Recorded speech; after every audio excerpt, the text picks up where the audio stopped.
দেখুন, বিএলওর যে তালিকা বেরিয়েছে সেই তালিকায় দেখা যাচ্ছে অনেক একদম তৃণমূল কর্মীর নাম, অনেক তৃণমূল কর্মীর নাম সেখানে রয়েছে, যারা তৃণমূলের বিভিন্ন মিটিং মিছিলে অংশগ্রহণ করে, যারা যাদের মানে এরকমও বিএলও পাওয়া গেছে তার হাজবেন্ড হচ্ছে তৃণমূলের কোনো অঞ্চলের সভাপতি।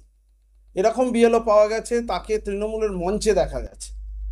তো আমরা তার সেগুলোকে স্ক্রুটনি করে সেগুলো যেমন দিয়েছি, তার সঙ্গে যেটা বারবার বলা হয়েছিল যে পার্মানেন্ট এমপ্লয়িকে দিতে হবে। টেম্পোরারি এমপ্লয়ি যদি পার্মানেন্ট এমপ্লয়ি না থাকে তখন কেন্দ্র সরকারের এমপ্লয়িকে দিতে হবে। সেটাও যদি না থাকে, অটোনোমাস বডি কেন্দ্র সরকারের যেগুলো আছে, ব্যাংক, এলআইসি, এই ধরনের দিতে হবে। তাতেও না পেলে টেম্পোরারি এমপ্লয়ি দিতে হবে। এইভাবে ক্যাটাগরি ওয়াইজ ভাগ করা আছে। কিন্তু দেখা গেছে যে পার্মানেন্ট এমপ্লয়ি অলরেডি সেই এলাকায় থাকা সত্ত্বেও বেছে বেছে টেম্পোরারি এমপ্লয়িদের বিএলও করা হয়েছে। এটা সম্পূর্ণভাবে তৃণমূল কংগ্রেসের যে সরকার চলছে তাদের বিধায়কদের অঙ্গুলি হেলনে এই কাজ করা হচ্ছে। এবং বর্ধমানের ডিএম তিনিও এই কাজ করছেন। তিনি তো রীতিমতো আমাদের বর্ধমান দক্ষিণের বিধায়কের যে সমস্ত যেগুলো সরকারি প্রকল্প বলে চালানো হচ্ছে, কিন্তু এগুলো হচ্ছে সম্পূর্ণভাবে বিধায়কের প্রকল্প, সেই মঞ্চে তাকে দেখা যাচ্ছে। তো এই ধরনের নির্বাচনের নামে প্রহসন হওয়ার আমরা আতঙ্ক প্রকাশ করছি। আমরা তার জন্য অভিযোগ করেছি। এখন এই অভিযোগের মাধ্যমে মেলে আমরা অভিযোগ করেছি, এই যে মেল করেছি, এবং এই মেলেতে যে অভিযোগটি করেছি আমরা যেহেতু বর্ধমান জেলার আমাদের নির্বাচনী আধিকারিক হচ্ছেন ডিস্ট্রিক্ট ম্যাজিস্ট্রেট, তাকে আমরা মেল করেছি এবং মেলের কপি আমরা সিইওকে পাঠিয়েছি। কিন্তু ডিস্ট্রিক্ট ম্যাজিস্ট্রেটের বিরুদ্ধেই তো আপনার ডিস্ট্রিক্ট ম্যাজিস্ট্রেটকে আমরা দেখেছি, এর আগেও আমরা দেখেছি যে এসপি এবং ডিএমকে যে তৃণমূলের লোগো লাগানো মঞ্চে তাদেরকে আমরা দেখেছি, এবং তৃণমূলের বিভিন্ন প্রোগ্রামকে প্রমোট করতে তারা উপস্থিত হচ্ছে। এটা ডিএমএসপির কাজ নয়। এই ধরনের যে কাজ হচ্ছে, সামনে নির্বাচন, নির্বাচনকে প্রহসনে পরিণত করার একটা আগাম এটা হচ্ছে আভাস। তো এই ধরনের প্রহসন থেকে আমরা ভারতীয় জনতা পার্টি প্রধান বিরোধী দল হিসাবে গণতন্ত্রকে রক্ষা করার জন্য পশ্চিমবঙ্গের এবং বর্ধমান জেলার সাধারণ মানুষ তারা যাতে নিরপেক্ষভাবে ভোটটা দিতে পারে, ভোটকে ভোটার লিস্ট যেন এসআইআর এর মাধ্যমে বৈধ ভোটার সম্পূর্ণরূপে থাকতে পারে, অবৈধ ভোটার সম্পূর্ণভাবে সেখান থেকে যাতে কেটে যেতে পারে, আমরা সেই ব্যাপারে সক্রিয় আছি। কতজনের নাম পাওয়া গেছে? এটা শুধুমাত্র বর্ধমান দক্ষিণের আছে, তাই তো? হ্যাঁ, এটা বর্ধমান দক্ষিণের আছে। এখানে সিরিয়াল নম্বর 1 2 3 4 5 6 7 8 9 10 11 12 20 জন। 20 জন। এই 20 জনের মধ্যে আমরা এখানে উল্লেখ করে দিয়েছি যে একটা নাম। হ্যাঁ, এই 20 জন কি তৃণমূলের কর্মী? না, 20 জনের মধ্যে এই যে 20 জন তার মধ্যে আছে আমরা যেগুলো অভিযোগ করেছি যারা কন্ট্রাকচুয়াল ওয়ার্কার, তাদেরকে দিয়ে কাজ করানোর কথা নয়, সেই ধরনের আছে প্যারা টিচার, কন্ট্রাকচুয়াল ওয়ার্কার। এবং তৃণমূল ওয়ার্কার আছে 1 2 3 4 5 6 জন। এই 6 জন হচ্ছে একদম তৃণমূল কর্মী। একটু নামগুলো দিন বলুন।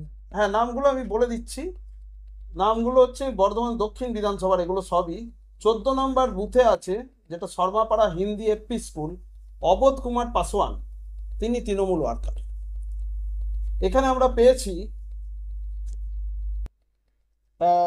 160 নম্বর বুথে ইন্দু গুণামণি স্মৃতি প্রাইমারি বিদ্যালয়, সেখানে হচ্ছে রামকৃষ্ণ কাঁড়ি, তিনি তৃণমূলের ওয়ার্কার। আমরা যেটা বিশেষভাবে কালকে অভিযোগ করেছি, ষষ্ঠী কোড়া, তিনি হচ্ছেন 166 নম্বর রথতলা মনোহর দাস বিদ্যানিকেতন, তিনি তৃণমূলের ওয়ার্কার, বিধায়ক ঘনিষ্ঠ। এবং 216 নম্বর Kanchannagar DN Das high school, Shekhar Adhikari, তিনি তৃণমূল ওয়ার্কার। এবং বর্ধমান দক্ষিণ বিধানসভারই এটা 250 নম্বর বুথ, ইছলাবাদ আদিবাসী জিএসপিএফ বিদ্যালয়, সেখানে সুব্রত লাহা, তিনি তৃণমূলের ওয়ার্কার, তৃণমূলের সম্ভবত শিক্ষা সেলে আছেন। এই ধরনের ব্যক্তিদের দিয়ে বিএলওর কাজ করালে বিএলও সম্পূর্ণভাবে পক্ষপাতিত্ব করবেন এবং শাসক দলের হয়ে বিএলও কাজ করবে। এটা সরকারি বিএলও না পলিটিক্যাল পার্টির বিএলএ, সেটাই আমরা বুঝতে পারছি না। ষষ্ঠীকলার বিরুদ্ধে বিশেষভাবে কমপ্লেন করার মানেটা কি? ওনার ব্যাপারে আমরা যে তথ্য পেয়েছি, উনি বুকে ব্যাচ এঁটে উনি কলকাতার মিছিলে গেছেন তৃণমূলের। শুধু তাই নয়, উনি সম্পূর্ণরূপে একদম তৃণমূলের মানে কর্মী হিসাবে কাজ করেন। তো সেখানে বিকল্প নাম যেহেতু আছে, সেই ধরনের নিরপেক্ষ ব্যক্তিকে বিএলও করা হোক। আমার নাম হচ্ছে ষষ্ঠী কোড়া। আমি রত্তলা মনোহর দাস এর 166 পার্টের মধ্যে বিএলও। আর আমি রত্তলা মনোহর দাস স্কুলের টিচার নয়, সবাই আমাকে বলছে টিচার বলে। আমি বর্ধমান মিউনিসিপ্যালিটির তোমার হচ্ছে ল ডিপার্টমেন্টের স্টাফ এবং রূপশ্রী দেখাশোনা করি। তো অভিযোগ রয়েছে যে তৃণমূলের সক্রিয় কর্মী, এমনটাই অভিযোগ। জানি না মানে ভিডিও ভাইরাল হয়েছে, যেটা হয়তো আপনার ফেসবুক পেজ থেকে ভাইরাল হয়েছে, যেখানে দেখা যাচ্ছে যে আপনি রীতিমতো কোনো একটা মিছিলে যাচ্ছেন এবং সেখানে তৃণমূলের ব্যাচ রয়েছে আপনার। যেহেতু আমি পাড়ায় থাকি, এবারে সক্রিয় আমি তৃণমূলের তোমার হচ্ছে সমর্থক। এবারে মিটিংয়ে হলে তো দুই একটা যাই, আমি এটা আমি অস্বীকার করবো না, তাই না? বিধায়ক ঘনিষ্ঠ, যেহেতু পাড়া হিসাবে বললে আমরা ঘনিষ্ঠ।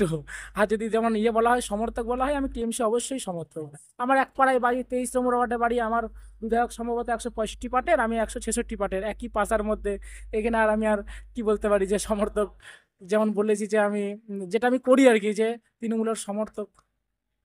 আচ্ছা, বলা হচ্ছে যে আপনাকে যদি বিএলও রাখা হয় তাহলে আপনি তৃণমূলের হয়ে কাজ করবেন, এমনটাই অভিযোগ, এবং তার জন্য নির্বাচন কমিশনে আপনার নামে অভিযোগ করেছে বিজেপি।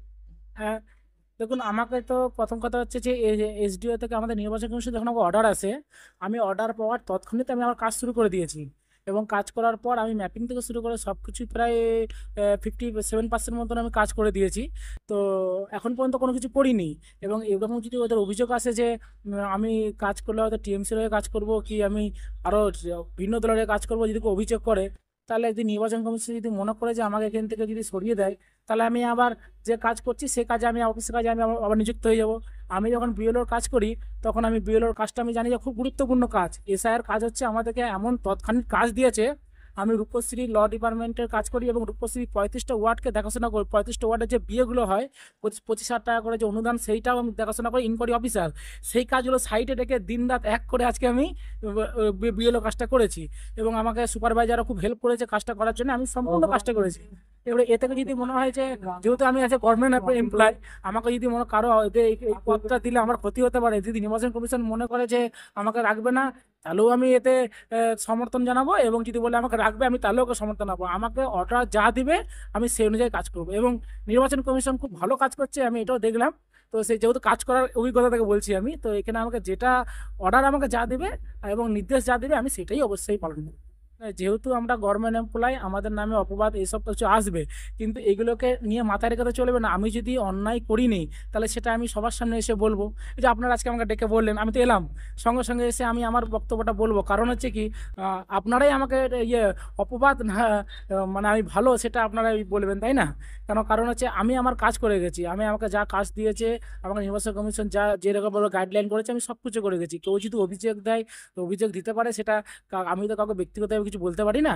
আমি আমার কাজ করেছি, নির্বাচন কমিশন যেটা ভালো বুঝবে সেটা করবে। যদি নির্বাচন কমিশন আমাকে এই পদে না রাখে, আমি আমার নিযুক্ত কাজে আবার যুক্ত হয়ে যাব। আর যদি রাখে, তাহলে সেটা আমি নির্বাচন কমিশনের উপর হাতে ছেড়ে দিলাম। আপনি যেগুলো বললেন বেশিরভাগ স্কুল টিচার, তারপরে পার্মানেন্ট স্টাফ। আমরা বলছি তারা এগুলো হচ্ছে তৃণমূল ওয়ার্কারের নাম বললাম। পার্মানেন্ট টিচার হতে পারে, কিন্তু তিনি তৃণমূলের কাজ করেন, তিনি তৃণমূলের মিটিং মিছিলে যান, তিনি শিক্ষা সেলে আছেন। তো তারা তো বিএলও হতে পারে না, তৃণমূল ওয়ার্কার। সে টিচার আছে, পশ্চিমবঙ্গের টিচাররা অন্য কোনো পলিটিক্যাল পার্টি করতে পারে। তৃণমূলেরও কোনো শিক্ষা সেলের টিচার থাকার বা অন্য কোনো তৃণমূলের কোনো দায়িত্বে থাকা, তিনি যদি বিএলওর কাজ করেন, তিনি তার পলিটিক্যাল পার্টির হয়ে কাজ করবেন, এটা আমরা মনে করি। নিরপেক্ষ কাজ হবে না। তো এতে কি আছে? তো সব বিএলওদের সঙ্গে আমাদের সুসম্পর্ক আছে, যারা কাজ করে, চাকরি করে, মাস্টারি করে, তো আছে।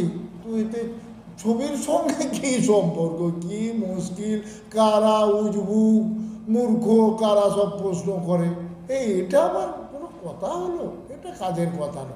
আর এটা গুজরাটে বলতে পারি, এখানে আমাদের বাংলায় কিছু হবে না।